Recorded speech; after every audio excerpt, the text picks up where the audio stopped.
Nature Action Québec est un organisme à but non lucratif qui réalise des projets en environnement dans toutes sortes de domaines et notamment dans le domaine de la conservation des milieux naturels. Notre mission, notre façon de penser, notre philosophie, c'est de conduire les gens dans l'action et on le fait avec des partenaires d'un peu partout à travers le Québec. On est basé à Belleuil. Les milieux naturels, il n'y en a pas seulement à Belleuil, donc on travaille avec tout le monde en collaboration pour essayer de rapporter des bienfaits là, à la communauté. Pourquoi la conservation des milieux naturels? C'est essentiellement parce qu'on a à cœur de préserver la biodiversité.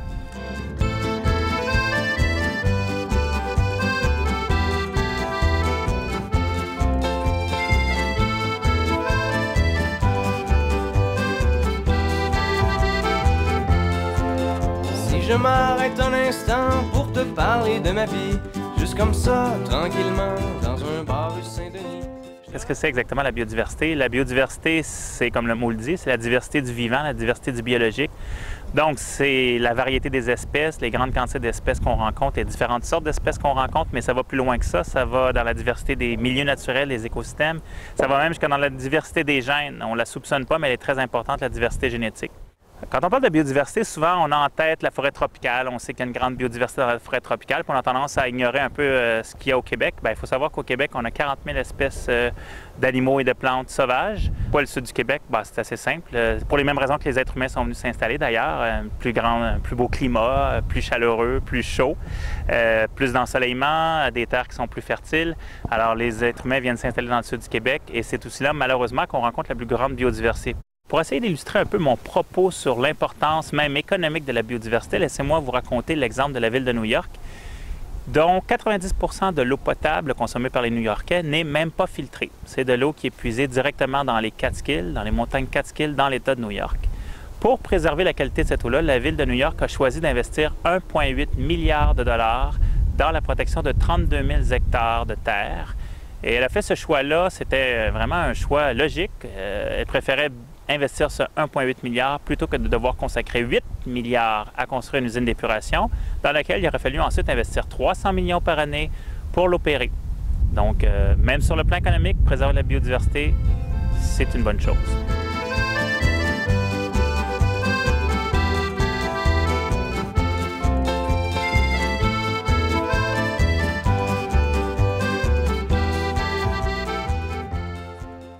Le corridor forestier du Mont-Saint-Bruno s'étend depuis Verchères jusqu'à la Prairie. Il couvre 17 municipalités, 5 MRC, donc municipalités régionales de comté. Le corridor forestier renferme 18 écosystèmes forestiers exceptionnels, beaucoup de milieux humides, des friches et des boisés. Alors, les écosystèmes forestiers exceptionnels sont désignés par le ministère des Ressources naturelles et de la Faune. Ils sont désignés pour leurs particularités qui en font vraiment un petit bastion de biodiversité. Donc, on a les écosystèmes forestiers exceptionnels rares, refuges et anciens. En tenure privée, le propriétaire n'a aucune obligation légale de protéger les écosystèmes forestiers exceptionnels. Donc, c'est sur une base volontaire.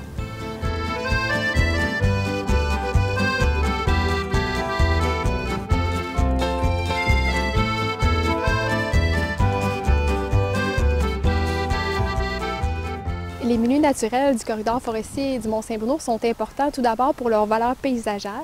Donc, c'est un beau coup d'œil. Ils nous permettent vraiment d'apprécier la nature. Ils nous permettent aussi à toute la population de faire des activités récréatives au sein des milieux naturels. On pense à la randonnée pédestre, à l'observation de la faune au sein des boisés. Puis aussi, les milieux naturels permettent vraiment un contact homme-nature. Donc, c'est là qu'on peut aller décompresser la fin de semaine, qu'on peut observer la faune et la nature là, vraiment à proximité de la ville. La protection des milieux naturels passe par la concertation et l'implication de tous les acteurs en présence. Donc ici, on pense aux municipalités, aux MRC, aux entreprises, aux particuliers qui ont toutes une action à poser pour la protection et la mise en valeur des boisés, des friches et des milieux humides. Les particuliers peuvent s'impliquer soit en protégeant à main leurs boisés, la biodiversité présente, ou également en faisant du bénévolat, en contribuant par leur temps, leur énergie et en supportant les organismes de conservation. Si je m'arrête un instant pour te parler de la vie, je constate que bien souvent on choisit pas mais on subit, et que les rêves des ticus s'évanouissent ou se refoulent dans cette réalité crue qui nous embarque dans le moule. Lorsque nous appuyons un projet à la Fondation TD des Amis de l'Environnement, c'est important pour nous de fournir une contribution financière, mais encore plus, c'est important pour nous de fournir une aide bénévole. Et nous avons des employés de la Banque TD qui sont très engagés.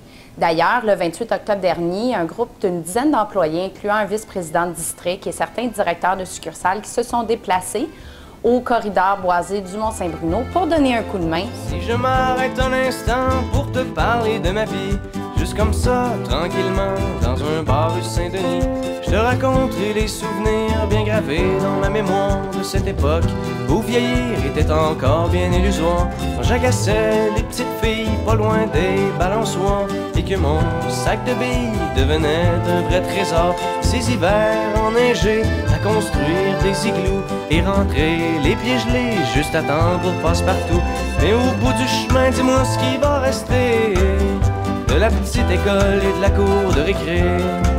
Quand les avions en papier ne partent plus au vent, on se dit que le bon temps passe finalement comme une étoile filante. Je trouve que les gens commencent à l'être de plus en plus environnemental et puis je pense que c'est important aussi. Après une journée comme ça, on se sent bien. Premièrement, on a fait de l'exercice, on est dehors, on est dans la nature. Moi, j'en retire une très, très belle expérience de ça. Oui, puis ça nous aide à vouloir prendre soin encore plus de la nature puis de nous-mêmes en même temps. Fait que je trouve que c'est une belle activité aussi. Les bonheurs et les peines, les bons coups et les échecs. Travailler, faire de son mieux, n'arracher, s'en sortir et espérer être heureux un peu avant de mourir. Je ne me rajeunis pas quand je vous dis que les Cowboys fringants ont maintenant 16 ans. Mais au cours de notre carrière, on est passé par plein de mouvements différents, artistiques. Puis à une certaine époque, au tournant des années 2000, on a commencé à faire de la chanson engagée, des chansons qui parlaient du déboisement en forêt boréale, qui parlaient de la pollution de l'eau. Puis à un certain moment, on s'est dit, c'est bien d'avoir un discours, mais il faut aussi passer au côté concret dans l'action. Donc c'est ce qui a mené à la création de notre fondation en 2006. Puis depuis, chacun des membres au sein de cette fondation-là, à chaque fois qu'on s'en va dans une région, on a toujours des kiosques d'information. On essaie de s'impliquer pour la protection de la nature. On s'est rendu compte, évidemment, dans notre milieu de banlieue que certains des espaces où on allait jouer, plus jeunes enfants, avaient disparu au profit d'un développement pas toujours raisonné.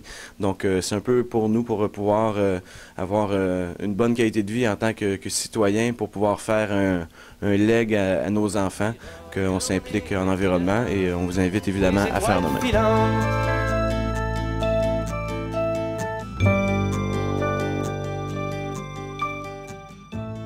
Moi, je consacre beaucoup de temps et d'intérêt à gérer ma forêt sur ma ferme. Moi, je plante des arbres sur mon terrain pour améliorer la qualité de l'air dans ma municipalité.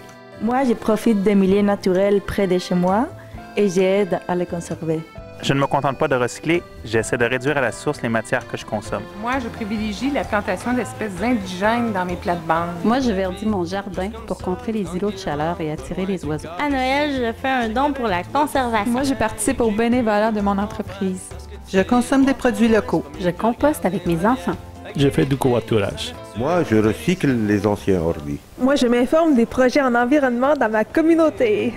Avec moi, la nuit est douce, on peut marcher. Et même si on sait bien que tout dure rien qu'un temps, j'aimerais ça que tu sois pour un moment mon étoile filante.